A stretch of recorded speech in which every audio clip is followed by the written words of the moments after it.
ka sa akin.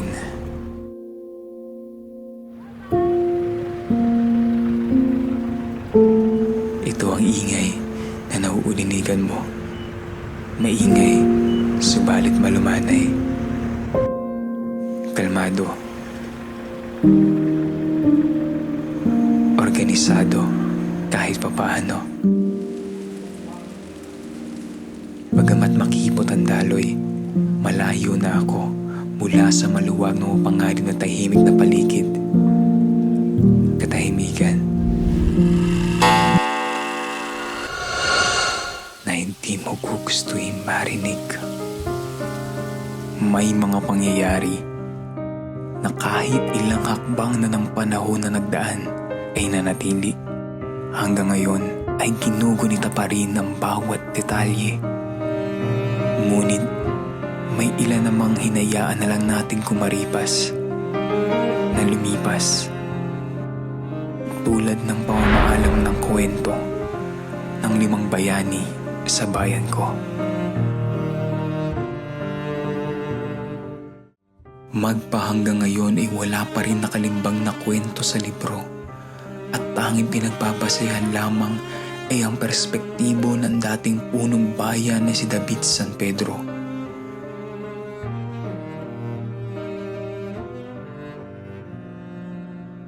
Subalit may kailangang irebisa sapagkat hindi ito kwento ng isa lamang tao.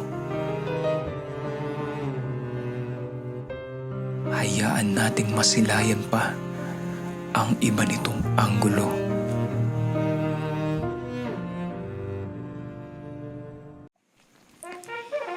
Pagsilay ng taong 1942, namintana ang siwang ng kasaysayan ng ikalawang digmaang pandaigdig sa bayan. Tuluyan na nagpaalam ang kapayapaan. Maraming naganap, maraming hindi na ulit umiyak. Sa kabila ng mga araw na wari hindi na magpapakita ang bukas, may mga gerilya na nagpamalas ng giting at natatanging lakas. Sina Mariana Ventura, Portasio Pingol, Mariano Centeno, Rosendo Principe, at Emiliano Gutierrez. Sila ay pawang mga binatilyo at mga simpleng magsasaka noong araw. Subalit, sumapi sa Bulacan Military Area para sa adhikain nilang mga gerilya. So itong tinatawag natin na guerrilla, ano ba tong guerrilla? Pag sinabi mong guerrilla, ito yung lethal war, guerrilla. At yung lethal war na ito, ano yung classification niya? Ambush. Yan. Kasi ganito yan. Pag ang strength ng guerrilla ay yung pagkakonti nyo. Kasi pag marami kayo, hindi kayo makakapagtago. Pero pag konti kayo, pwede kayong makapagtago. Ang guerrilla movement ay una, sino sumusuporta dyan? Taong bayan. So, importante na sa isang guerrilla movement, suportado ka ng population mo. So, dapat naniniwala din sila sa kausa mo. Dahil kung hindi ka nila bibigyan ng pagkain. Anong nangyayari dyan? Dahil yung mga tao mo ay, syempre, they can only give us much. You are actually scrambling for meager resources. Marami kayo, tapos kakaunti yung nagbibigay. O kung nagbibigay man, marami kayong kaagaw. This is where some of the guerrilla groups nagkakaroon ngayon ng mga rivalries. Payak ang pamumuhay. Sinusubukang hawanin ng pagsubok at bulutin isa-isa ang pirasong magsasalba sa kumakalam na sikmura. Ngunit, ang iba'y hindi na kayang tahipan pa ang sitwasyon upang masala ang pagkabahala at mahain ang inaasam na laya. Kung kaya't ang ibang Pilipinong may puot sa Amerikano, ninais na magdinas ng pag-asa kasama ang mga Hapones na dayo.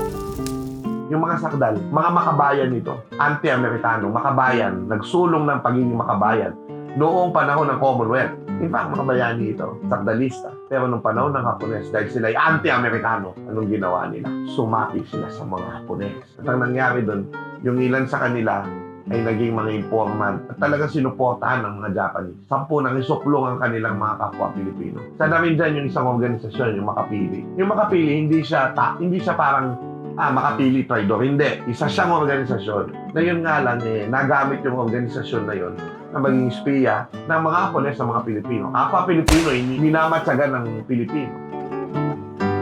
Silang mga Pilipino na pinagkanulo ang kapwa Pilipino. Yung mga nagtitip kasi na yun, yung makapili. Doon sila talaga nagagalit kasi tinitip nila kung sino yung mga tao na talagang lumalaban sa kanila. As in, yung one time na talagang kailangan nilang pumunta sa bundok kasi talagang sinosona na sila. Yung paglalakad nila papunta doon, isang tapak lang. Kaya chinecheck niya na ang tatapakan niya isa. Lahat doon hanggang umabot na dito. Isa lang ang dinaanan nila. Talagang mamimili sila kung maiiwan kayo o sasama kayo. Ito rin ang naging binhi upang sumibol ang galit ng mga Hapones sa 5 gerilya. Itong Santa Rita ay sinona ng mga Japanese Army dahil sa yung kanilang intelligence o makapili ng Japanese Army ay nahuli ng mga guerrilla na mga taga rito sa atin sa Santa Rita. Noong 21 Pebrero ay sumalakay ang mga Hapones. Nakipagpuno ang 5 gerilya sa mga Hapones na naghahari-harian sa kanilang abang bayan. Yung mga makapili, nasabi na yung leader ng guerrilla, yun yung father ko, yung Casio, pinagtatanong ngayon kung nasaan. Itong 5 na to, yung nahuli, pilit pinapaano. Walang tinig ang umawit na ikapapahamak ng ninuman. Kibit balikat kahit di na mailarawan ang danas na bigat. Noong time kasi na yun, ang leader is si Tata Tasio. Siya yung active na guerrilla na pinaka-leader dito sa Lilang, dito sa Ginto, buong yata yun. Pinaamin kung nasaan. Noong time na yun, syempre, di ba nagtatago ang mga guerrilla. Doon yung 5. Ngayon, pinapilan lahat ang mga lalaki. Hindi na nakaalis eh. Inano na ang Santa Rita, siniklod na. Pinapila sila doon. Nakapila doon yung mismong namumuno. Tapos pinaturo dito sa 5, sino dito ang kakilala nyo na yung leader ninyo. Hanggang sa huli, binabalatan sila. Talaga, yes, tinatanggalan ng kuko. Inilalagay sila sa yung parang yung bakal, nilulublog yung ulo nila, ganun. Hanggang sa namatay, hindi nila itinuro nandoon. Ngayon, pilit pinapaamin yung 5 na yun. Tapos sinabit sa puno. Tapos medyo nakakaiyak. Kaharap yung mga mag-anak. Siyempre, pinapahirapan. Kung umamin, patay lahat yung mga tao doon. May nakaabang daw na masindan. Ngayon, hanggang sa mapatay yung 5. Itutulong mo tapos sasalbog ng bayoneta. Hindi sila umamin. Sa hindi na muling paghinga ng 5 gerilya, maraming tao ang nabigyan tsansa upang makadaupang palad ang maraming bukas pa. Nakapanlulumo man kung susumahin, subalit ang kanilang pagkawala ay muling pagkabuno ng di mapilang na pag-asa. Hindi man hiniling, subalit bilang pagtingala, ang kanilang bantayog ay itinayo sa harapan ng munisipyo ng Giginto. Yung bandayong na yan ay naitayo noong May 2006 at binigyan siya ng pasinaya noong June 12, 2006.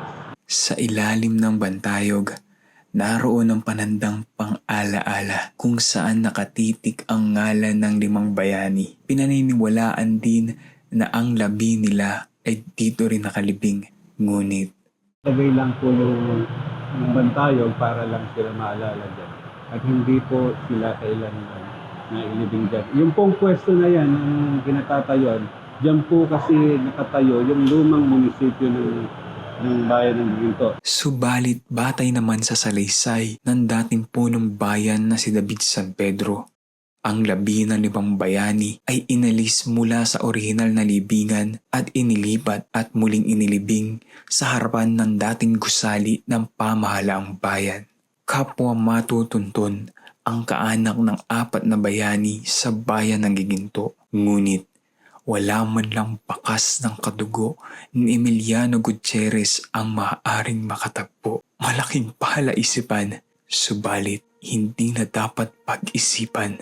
Napakahalaga ba na malaman natin lahat ng detalye tungkol sa 5 taong ito? Di ba sapat na yung nangyari noong February 1944 ay maging halimbawa para sa bayan ng kanilang katapatan sa kanilang kapwa, ng kanilang katapatan para sa Bulakenyo. Na sa kabila ng paghihirap na kanilang naranasan, hindi nila kinanta ang kapwa nila. I think that's the embodiment of the Bagani. Yung Bagani ay pinoprotektahan yung kapwa niya. Kung may malaman man tayo sa kanilang mga kaanak, kung anong klaseng mga tao sila, I think bonus na lang yun. Trivia na lang yun for me. Ang mahalaga, sana taon-taon binabanggit natin sa seremonyang mga pangalan ng mga taong ito. At itong mga taong ito, pag binabanggit natin yung pangalan nila at sinasabi natin yung halimbawa nila na sila ay tapat sa tungkulin, na sila ay pinotektahan ng kapwa nila, sasabihin din natin sa ating sarili, ang Bulakenyo ay matapat. Ang Bulakenyo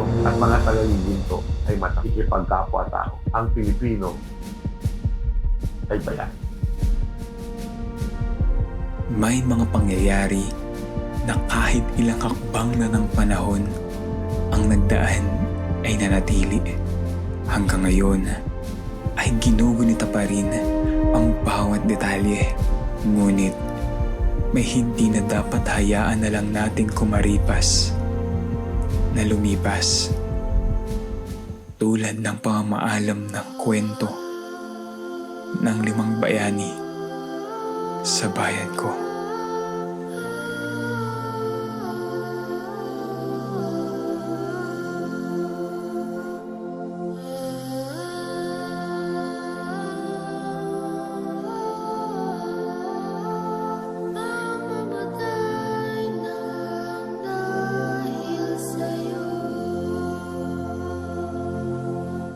Tuloy ka sa akin. Ako ang bayan mo. Ang tahanan ng Giginteño.